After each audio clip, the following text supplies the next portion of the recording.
Back with us this week is Senior Wealth Advisor Leslie McCormick of the Farwell Group, author of the book Bank on Yourself, Why Every Woman Should Plan to Be Financially Single Even If She's Not. Good morning, Leslie. Good morning, Marilyn. What do you have for us this week? Today I'd like to talk about ensuring that your spouse is taken care of. While, of course, couples want to plan happy, healthy, active to at least 95, unfortunately, very rarely do both parties in a relationship live the same length of time. The average life expectancy today is around 82, but there's a 50% chance at least one person in a couple will live to at least 92. And the fastest growing demographic in Canada, according to the 2016 census, are centenarians. For every one male over the age of 100, there are 5 females. It calls for planning because, unfortunately, when someone loses their spouse, it comes with a significant financial impact. And it is an issue that it appears couples are willing to talk about.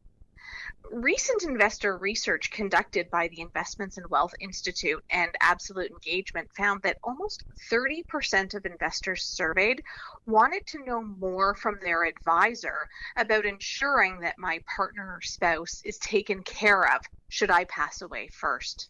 Given the dramatic impact losing a spouse has on a survivor's financial well-being, this is a legitimate concern. In my opinion, becoming single again, especially near to or early in retirement, is the greatest risk married couples face. You see, without proper planning, a survivor faces a significant decline in income. Loss of a portion of a defined benefit pension plan, loss of one old age security payment, the possible loss of part or all of your spouse's CPP, plus you lose the ability to pension income split. In retirement, a single person for the same level of household income pays more tax.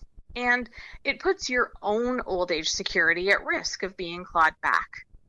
This combination of financial hits means a survivor's income drops on average 40%. But it doesn't have to be this way. Proper planning can mean the difference between a surviving spouse experiencing hardship or being okay financially. If you're concerned about your spouse being okay, here are 3 things that you can do. First of all, run a survivor scenario for both partners. If an accident had happened yesterday, what would the survivor's retirement finances look like today? Is it enough? If it isn't, what are the options? Selling your home? Maybe it's making sure you have the right insurance, especially in the event where one spouse has a defined benefit pension and the other doesn't. It's possible that the financial impact would be greater on one spouse if they're the ones who live longer. The point of these scenarios is to identify and quantify the risk, discuss whether to take that risk, and identify possible strategies to offset it. Second of all, make sure your will and beneficiaries are current.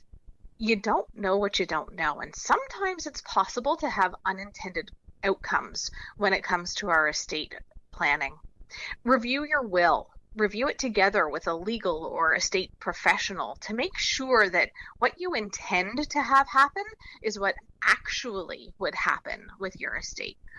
Particularly with blended families, where there are marriage contracts or where beneficiaries are named directly on assets like insurance or investment accounts. Confirm that everything would go where you intend it to go. Not only that, but make sure you understand where any tax liabilities would be paid from. It's entirely possible, depending on how your affairs are set up, that taxes would come out of some beneficiaries' share of your estate, but not out of others. Is that your intent? And thirdly, make sure you both know and have access to the household finances.